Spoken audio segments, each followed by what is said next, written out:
Zulhazira. Dia ada. Zulhazira pun hari tu dia datang, dia join awal. Siapa ni? Haf- Afiq Hakimi. Afiq. Ada pun awak janganlah dek ni. Okey. Okey, so rasa yang lain ada lah kot. Sebab yang tak ada ni saya rasa Haziq. Ilya dah okey ke? Ilya ada tak Ilya? Ada cikgu. Ada Okey, sihat? Sihat. Okey okey. Okey, so saya teruskan. Jadi untuk hari ni kita akan masuk tajuk ini iaitu tajuk fungsi trigonometri. Okey, di mana fungsi trigonometri ni sebenarnya kamu dah belajar dalam maths, betul tak? Betul. Jadi saya tak payah ajar pun. Tak boleh. Sebab dia sebenarnya kalau cikgu tu cikgu maths dan cikgu maths, kalau pelajar belajar at maths, tak apa. Maths tak belajar tak apa. Sebab apa yang maths belajar, semua ada kat dalam ni. Tetapi untuk at maths tak boleh. Sebab at maths, tajuk ni merupakan satu tajuk yang besar. Kalau saya habis tajuk ni, saya rasa satu kelegaan. So tajuk ni mungkin kita akan makan masa kalau kita punya online sampai bulan 9 kalau kita sekolah, so kita akan sambung di sekolah. Kalau tak, saya rasa tajuk ni kita punya online ni memang habiskan ni je. Kemudian nanti kalau kita masuk bulan 10, insyaAllah lah boleh dah habis kita punya sukatan.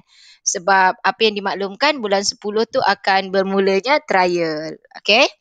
Jadi tengok dekat sini. Fungsi trigonometri. Okey, apa yang ada kat dalam ni, kita akan tengok apakah dia sudut positif dan sudut negatif. Okey. Saya rasa tak ada orang dah, jadi saya nak buat slideshow. Okey, jadi kita tengok dekat sini pasal sudut positif dan sudut negatif. Sudut positif, sebenarnya kalau nak mudah, bila dia positif, kita ikutlah lumrah hidup. Apa maksud saya lumrah hidup? Ikutlah pergerakan arah jam. Kan? Lagi senang nak ingat. Ikut arah jam, maksudnya dia positif. Macam tu. Tapi ni dia tak. Lawan arah jam tu yang positif. So, apakah aktiviti yang lawan arah jam? Cepat. Apa? Ni saja-saja ni. Pengetahuan am. Apa dia? Fiqh. Apa dia? Tak. Yasmin kau pernah buat Tawaf. Tawaf. Tawaf dia iaitu lawan arah jam. Okey. Jadi kalau dia lawan arah jam, dia adalah sudut positif. Jadi awak kena ingat salah satu je lah. Jadi sudut positif dengan sudut negatif. Okey. Tu dia. Manakah dia sudut positif dengan negatif? Dia kata mewakilkan sudut positif dan sudut negatif dalam satah katis. Okey. Dekat sini kalau awak tengok, okey, dekat yang sebelah kiri. Okey, yang warna apa yang sudut positif? Antara dua ni mana yang sudut positif? Macam tu. Kiri. Ya, yang kiri adalah sudut positif. Okey, yang kiri adalah sudut positif. Jadi dekat sini dia tunjukkan warna kuning adalah positif 90. Warna kuning kat sini adalah negatif 90. Jadi kalau dia ada tanda negatif kat sebelah sudut, itu menunjukkan sudut itu sudut negatif. Macam tu. Okey, sudut itu adalah sudut negatif. Okey, samalah semua. Sudutnya sama je sampai 90, 180, 270, 360. Cuma nak bagi tahu kalau dia lawan arah jam, dia adalah sudut positif. Macam tu. Boleh Okey. Jadi, awak kena tahu kalau dia tulis sin negatif 90. Kalau dia kata sin negatif 90 bermaksud dia adalah sudut negatif. Kat mana sudut dia? Di sini. Sorry. Saya buat 80 lah. Saya macam tak logik. Tak ada. Kalau saya dah tulis sini 80, jadi jawapannya betul. Itu 80. Walaupun 80 patutnya ke bawah sikit. Okey. Jadi sin negatif 80 akan sama dengan negatif sin 360 awak tolakkan dengan 80 iaitu 290. Okey, kalau negatif sebelah sudut menunjukkan sudut itu adalah sudut negatif.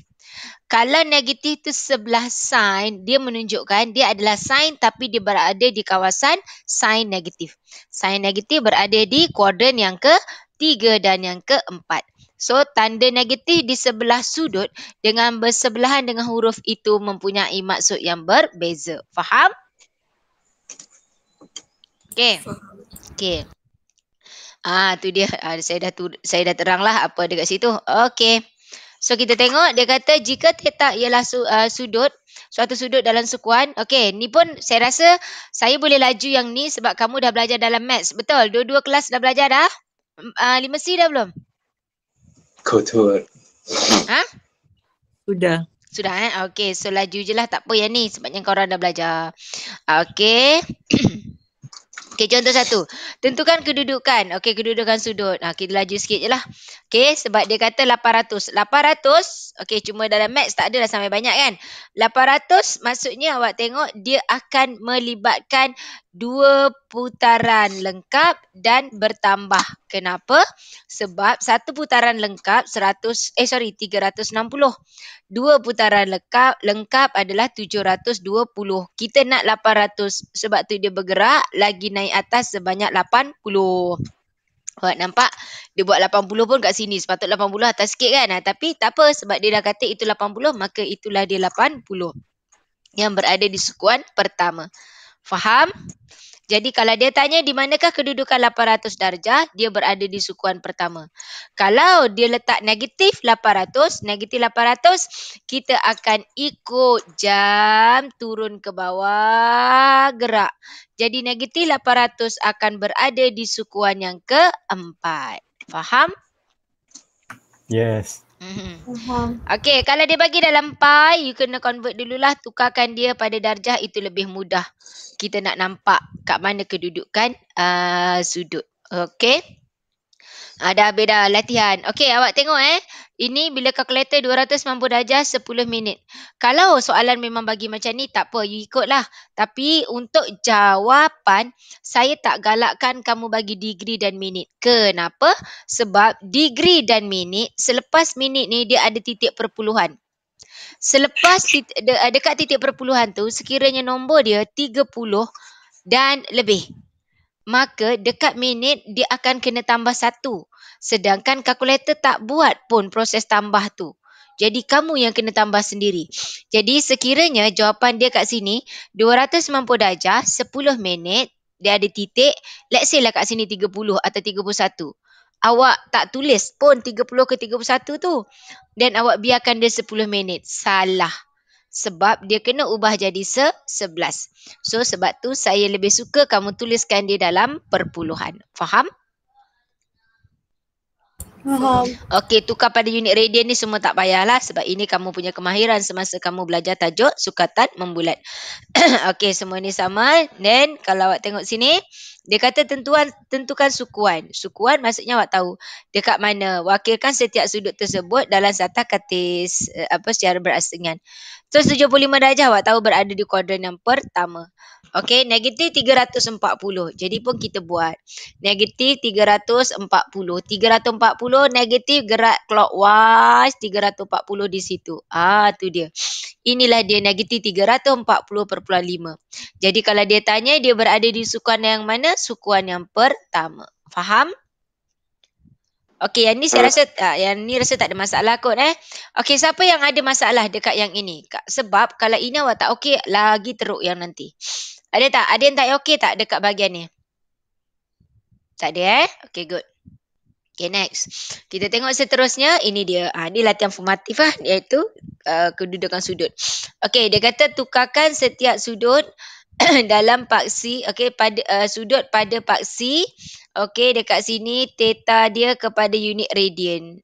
Pada unit radian seterusnya tunjukkan setiap sudut tersebut dalam sata katis secara berasingan. Tukar pada radian je lah. Ni tak ada ni. Soalan peksa tak keluarnya benda macam ni. Cumanya penukaran unit daripada degree to radian dan sebaliknya tu adalah. Okey, nisbah trigonometri bagi sebarang sudut. Kita tengok. Apa yang dimaksudkan dia? Ini Pythagoras theorem untuk yang ini kita menggunakan rumus teorem Pythagoras. Okay, hipotenus, setentang, sebelahan, semua ni saya rasa tak ada masalah. Ikutlah kamu nak hafal dengan cara apa pun. Okay, ada bagi apa nama kalau bahasa Melayu apa? Akronim apa? Betul?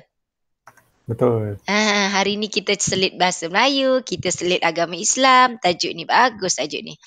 Okay. Okay. Jadi ni sama. Okay, dia kata cuma ni bertambah. Dalam maths you belajar sin, cos and tangent saja. Tapi dalam maths kita bertambah ada cosecant, ada secant and cotangent. Apa dia cosecant? You akan ambil macam ni. You ambil huruf yang ketiga, K-O-S. Huruf S jadi dia adalah 1 over sin. S-E-K, huruf K 1 over cos. K-O-T, so dia 1 over tangent. Macam tu. Okay.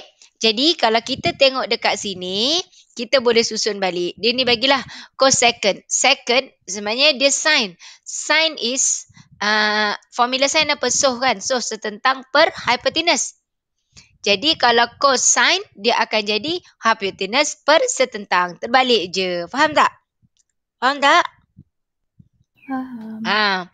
Jadi jadi kalau awak tengok cotangent. Tangent is tua, opposite of adjacent. Jadi kalau cotangent dia akan terbalik. Adjacent dengan dia punya opposite. Macam tu. Okay. Dan ada satu lagi dekat sini. Okay. Dia adalah tangent. Okay. Kalau awak tengok. Saya kata tadi cotangent. Cotangent. Bermakna kalau tangent. Kalau dia tangent. Awak tengok ini saya ubahkan dia kepada sin. Sekejap saya. Kalau dia kat sini sin dia akan BC per AB. Okay? Kemudian kalau dia cos dia adalah AC per AB. Kalau dia tangent adalah BC per AC. Okay, awak tengok Dekat sin kat sini BC per AB. Cos ni AC per AB. So sebenarnya macam kat bawah ni sama, benda yang sama saya boleh potong lah.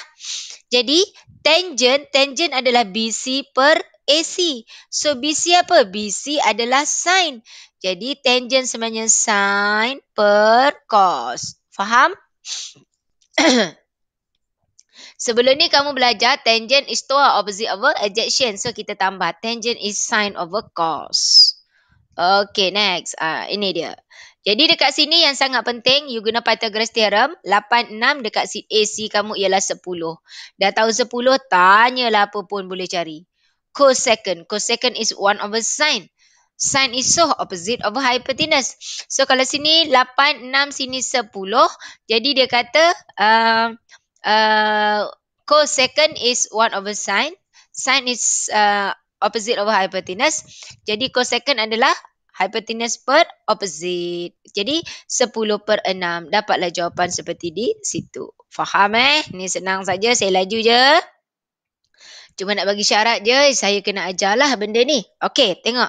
Dia kata diberi theta, alpha. Ialah 56 darjah dengan menggunakan kalkulator. Cari nilai. So tekan kalkulator. You kena tengok. Cosecant. Cosecant is 1 over sin. So maksudnya you akan buat 1 over sin alpha. Alpha kita ialah 56. Tekan je kalkulator. Okay. You akan dapat jawapan. Boleh Senang je ni. Tu dia. Okay. Sudut pelengkap. Apa dia sudut pelengkap? Iaitu dia berkaitan dengan 90 darjah. Dia berkaitan dengan 90 darjah. So kalau awak tengok dekat sini dia kata A adalah 90 tolak B dan B ialah 90 tolak A. Okey. Okey, jadi kat sini sudut pelengkap. So nanti kita akan belajarlah pasal sudut ni yang berkaitan 90 darjah iaitu sudut pelengkap. Okey, next. Ni. Kalau dia di hukum dia ada diberi dalam peperiksaan. Dalam peperiksaan kamu ada 24 formula kalau tak silap saya, 13 formula tu tak silap saya daripada nombor 10 sampai nombor 23 tak silap. Adalah formula tajuk ini. Jadi separuh daripada formula merupakan trigonometri punya formula. Jadi semua ni diberilah nanti. Okey. Tapi kita tengok sebab yang latest ni maksudnya yang KSSM punya SPM dia ada formula yang tak diberi tau. Okey, jadi dia tak susah. Kenapa yang tak diberi? Kalau awak tengok tadi sin memang dengan cos. Okey, jadi kita akan dapat sin theta ialah cos 90 tolak theta. Second theta, second lawan dia cosecant. And then ini cos. Awak jangan hafal semua. Awak tengok ni sin. Ni tak payahlah hafal cos. Sebab kalau sin adalah cos 90 tolak theta. Jadi kalau cos sin theta, 90 tolak theta. Macam tu. Jadi yang tengah ni tak payah hafal. Kan? Sebab ini dia opposite dia je. Jadi hafal yang ini. Ini dan salah satu ni. Dia ada 6, you kena hafal 3 saja. Sin dengan cos, secant dengan cosecant, tangent dengan cotangent. Cukup macam tu. 90 tolak theta. Okey? Okey tak? Senyap je. Cuba bersuara. Okey, kita tengok seterusnya. Ni dia. Nampak tak? Dia bagi, saya dah kata tadi dia pelengkap. Jadi kalau awak tengok, kita tambahkan 77 tambah 13. Berapa? 90. 90. Ini yang dikatakan sudut pelengkap. Okey, complement angle. Okey, jadi kalau awak tambahkan, dia akan menghasilkan 90. Jadi awak tengok sini, dia dah bagi dah sin 77 adalah 0.9744. Jadi dia cos 13. So formula tadi kalau awak tengok cos 13. Cos adalah sin 90 tolak theta. Jadi cos 13 dia adalah sin 90 tolak theta. Theta kita 13. Jadi kita akan dapatlah jawapannya sin 77. Okey, kita tengok ni dia jalan kerja dia. Tu dia. Kan? Cos 13. Jadi 90 tolak 13. Cot. Kalau dia cosecant, cosecant ialah second. Cotangent ialah dengan tangent. Okey, kita guna je nilai yang dah diberi di atas. Okey. Okey, seterusnya diberi cos 63 ialah K.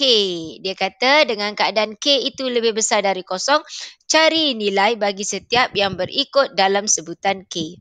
Okey, dia nak sin 63. Okey, so kalau awak tengok dekat sini, tadi dia tukarkan kepada nombor. Ini dia nak bagi dalam huruf. So kalau awak tengok, dia kata sin 63. Okey, sin 63, jadi kita buatlah segitiga. Segitiga cos, dia bagi cos. Cos, formula cos adalah cah adjunction over hypotenuse. So sini K, sini 1. Ini adalah sed 1 tolak K kuasa 2. Faham ni? Ini guna Pythagoras theorem, kan? Boleh kan? Yang ni senang je. Okey, jadi di sini 63. Okey, kalau sini 63 bermaksud atas ini adalah 27. Sudut DB adalah 27. Jadi adanya segitiga ini komplit boleh jawab semua soalan ini. Sin 63 ambil kat sini. Sin 27 ambil dekat sudut DB. Ini sin 27. Tapi bila sin 27 you kena tengok. Sebelum tu kamu kena guna formula. Sin 27 adalah cos. Cos 90 tolak 27. Bermakna untuk sin 27, kita akan ambil jawapan pasal cos 63. Untuk sin 63, kita akan ambil pasal cos. Cos berapa? Cos 27. Faham tak? Faham tak? Tak. Okey. Awak tengok macam ni. Tadi mula-mula, okey, kamu tengok dia bagi cos 63. Jadi keluarkan segitiga. Segitiga tu nak buat macam mana pun tak kisahlah. Contohnya kalau saya letak sini 63, kat sini 63, cos. Cos is cah. Adjunction over hypotenuse. Bermakna sini saya punya K, sini saya punya 1. Okey, jadi kalau K 1 bermakna kat sini adalah sed 1 kuasa 2, 1 tolak dengan K kuasa 2. Ni gambar ni saya terbalikkan. Saya saja nak tunjuk bahawa segitiga tu sama je. Ikut awak nak letak macam mana bentuknya. Okey, sampai sini dah dapat segitiga yang dalam ni ataupun yang saya punya. Soalan tanya sin 63. Jadi kat sini dalam sudut pelengkap, macam mana kita nak tahu dia sudut pelengkap? Awak tengok dekat sini, soalan dia kat sini 63 ada dengan 27. Ataupun kadang-kadang dia bagi dekat atas ni, yang dia tanya 63, yang diberi 27. So kita totalkan dia 90 darjah. So itu antara panduan kamulah menunjukkan dia nak menggunakan formula sudut pelengkap komplement ataupun complement angle. Jadi dekat sini you tengok sin 63. Jadi ikut formula tadi, sin 63 iaitu sin alpha ialah cos 90 tolak dengan alpha. Jadi untuk sin 63 sebenarnya jawapan dia adalah cos 27. Jadi situ 63, di sini awak punya 27. Jadi apa dia cos 27? Cos adalah cah adjacent over hypotenuse. Jadi jawapannya adalah sed 1 tolak K kuasa 2 per 1. Faham? Okey, untuk sin 27, bila dia kata dia adalah sin 27, sin sama juga dengan cos 90 tolak alfa. Alfa awak 27. Bermakna dia adalah cos 63 darjah. Jadi kena tengok dekat 63. Cos adalah cah adjacent over hypotenuse. Adjacent pada cos 63 ialah K. So dia adalah K per 1. K lah. Dan yang terakhir cosecant. Cosecant adalah sin 90 tolak 27. Secant. Secant 63. Secant is 1 over cos. Jadi ambil awak punya cos 63.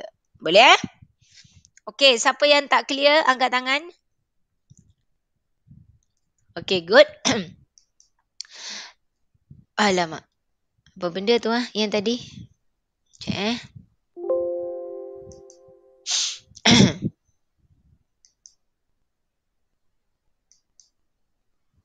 Okey, tak ada apa-apa kan? Okey, ni awak punya latihan.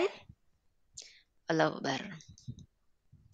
Ini latihan awak lah. Darjah di sebelah menunjukkan sebuah segitiga bersudut tegak. Okey, PQR. Cari nilai bagi setiap yang berikut. Chord is 1 over tangent R. 1 over tangent R. Okey, mana R? Ni dia. Tangent. Tangent is toa, opposite over adjacent. So, sini awak kena carilah 5. So, kat sini you akan buat 5 kuasa 2. 25 tolak dengan sed 2 kuasa 2 adalah 2. So jawapan dekat sini adalah sed 23. Boleh? Boleh? Boleh. Okey. Jadi chord is 1 over tangent. Ni kat sini dia sin kuasa 2. Sin you gunalah formula sin dekat sini. Okey, second is 1 over cos. Okey.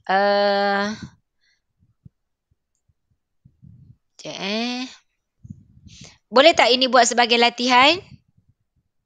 Boleh. Ada ke tanya macam tu dalam hati tak boleh.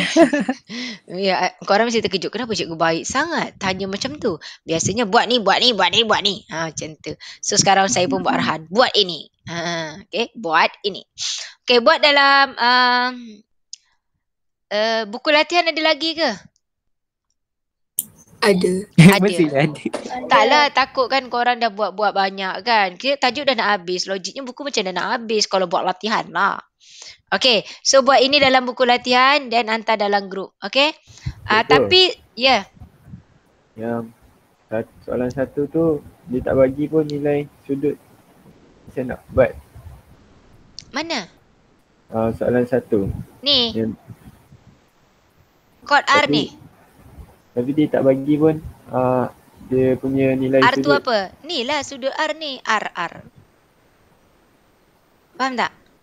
Ini nak punya R. Okey. Jadi maksudnya chord kan 1 per tangent. Tangent R. Tangent R. Ini R-nya. Warna biru ni R. Sudut R. Faham? Sebenarnya awak boleh cari. Awak boleh cari. Kalau awak dah tahu benda ni, kan nak tahu sudut ni awak boleh cari. Awak tekan calculator. Kalau tangent is toa, opposite over adjacent. Then you tekan calculator. Shift tangent ini per ini. Dapatlah sudut dia. Okay. Okay. Okay. So, awak cuba yang ini. Okay. Buat yang ini. Okay, sebenarnya kalau awak tengok, kita punya kelas memang kita menggunakan 100% buku teks. Modul saya suruh awak buat latihan. Sebab tu dalam saya punya RPH, saya memang tulis modul dan penggunaannya buku teks lah. Dan kita gunakan buku teks sepenuhnya. Sebab awak KSSM. Soalan SPM memang macam mana dikeluarkan? Memang mirip soalan buku teks. Macam tu. Jadi memang kita kena tahu pasal soalan dalam buku teks. Okey, menentukan nisbah saya tak pernah baca. Nisbah trigonometri bagi sebarang sudut. Okey. So, kat sini kita akan boleh guna kalkulator. Okey, apa lagi? Kita boleh menggunakan bulatan unit. Cikgu, Ya. Suara saya tak okey? maksud sudah tamat. Itulah saya nak buat penutup ni. Sebenarnya ni saya tak akan ajar. Saya nak ini penutup. Okey, kaedah 1, kaedah 2, kemudian kaedah 3 menggunakan nisbah. Jadi, dan kaedah 4. Yang ini kita akan tengok next class. Itu dia penutupnya. Sebab saya tengok jam dah 9. Okey, saya tak teruskan. Ini panjang ni kalau saya nak teruskan. Okey. Boleh? So, kita stop dekat sini. Latihan tadi pastikan buat. Dan kita punya kelas tambahan, kawan-kawan, tolonglah bagi tahu kat kawan-kawan sebab ini merupakan satu aktiviti panitia yang saya dah maklumkan ke sekolah. Jadi, kelas tambahan kita akan on hari Sabtu malam macam biasa. Okey? Okey, tak ada Okey. apa-apa. Kita stop dekat sini. Bye. Assalamualaikum. Salam. Waalaikumsalam. Terima kasih, cikgu. Okey. Bye. Okey, bye.